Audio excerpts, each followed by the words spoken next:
la evolución histórica de la actuación del pretor. Hoy nos sumergiremos en uno de los pilares del derecho romano, la figura del pretor.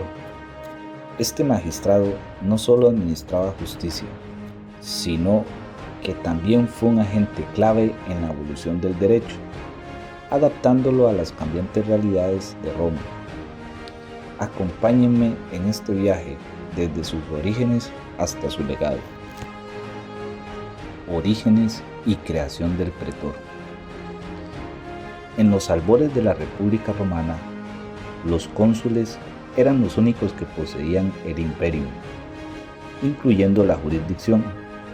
Sin embargo, con el crecimiento de la ciudad y la complejidad de los asuntos, se hizo evidente la necesidad de una magistratura especializada.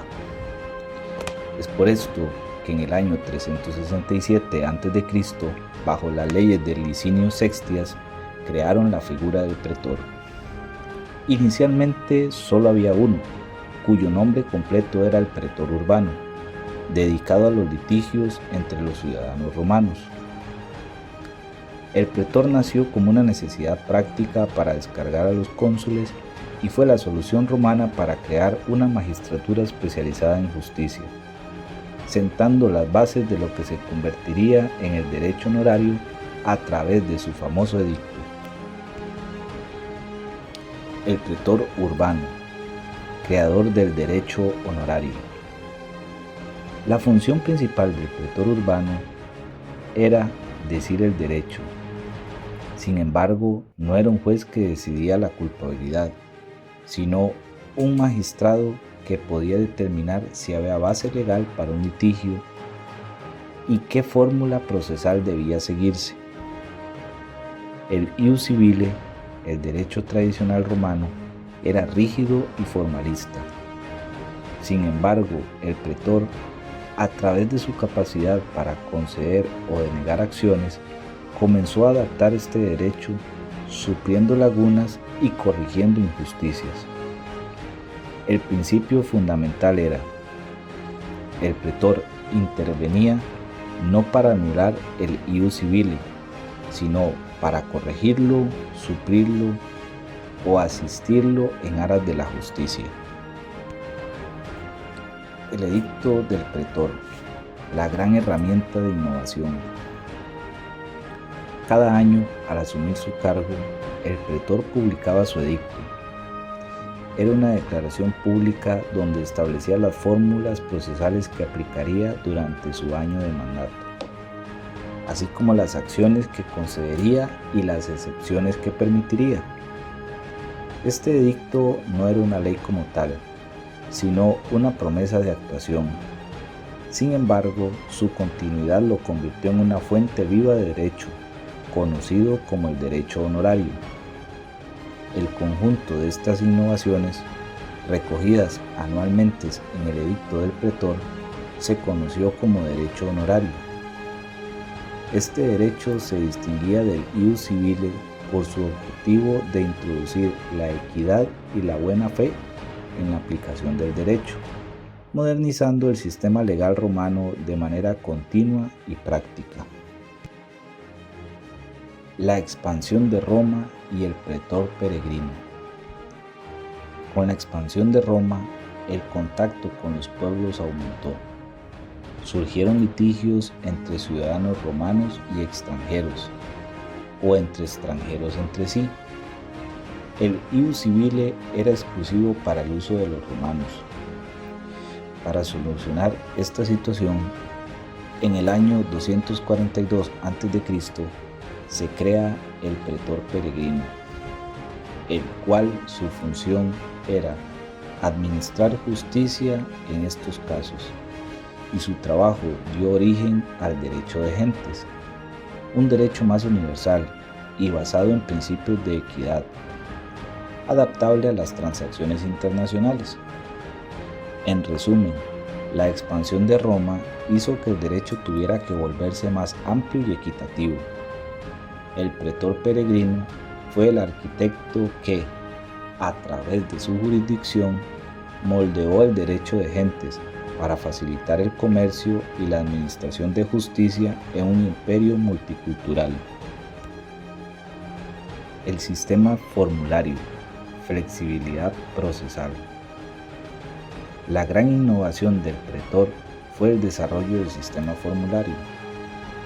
Anteriormente, el legis actiones era un proceso rígido y oral, con palabras exactas.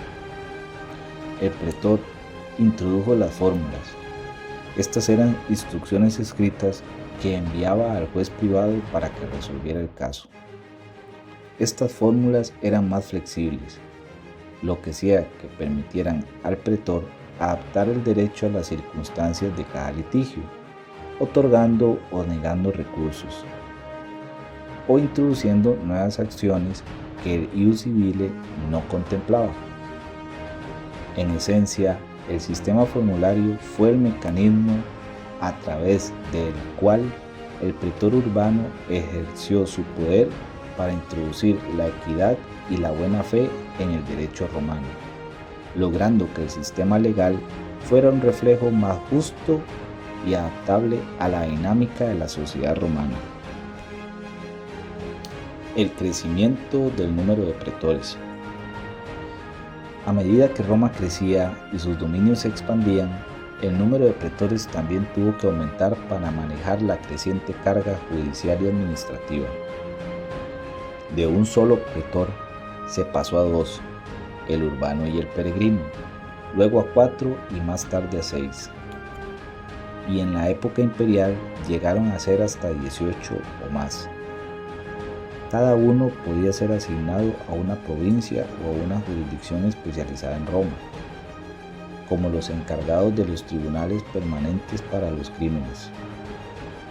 Este aumento reflejó la complejidad del imperio y la necesidad de una administración de justicia más amplia. La consolidación del edicto, el edicto perpetuo. La flexibilidad del edicto del pretor fue crucial. Sin embargo, en el siglo II después de Cristo, durante el mandato del emperador Adriano, se decidió poner fin a la constante evolución anual. Entra en escena el jurista Salvio Juliano, quien fue el encargado de codificar y fijar el contenido del edicto. En el año 130 después de Cristo, creando el edicto perpetuo. A partir de este momento, los pretores ya no podían introducir grandes innovaciones.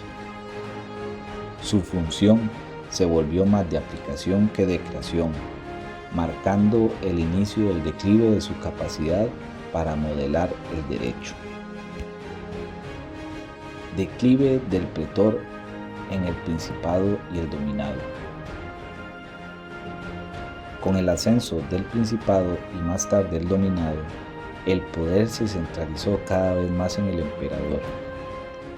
La jurisprudencia imperial, los senadoconsultos y las constituciones imperiales fueron ganando terreno como fuentes de derecho. La función judicial del pretor fue gradualmente absorbida por los funcionarios imperiales y los jueces que actuaban en nombre del emperador. Los pretores conservaron algunos aspectos ceremoniales y administrativos. Su influencia como creadores de derecho disminuyó drásticamente. A pesar de su eventual declive político, la actuación del pretor dejó un legado imperecedero. La mayoría de las instituciones del derecho romano se desarrollaron bajo su influencia, demostrando que un sistema legal debe ser adaptable para perdurar.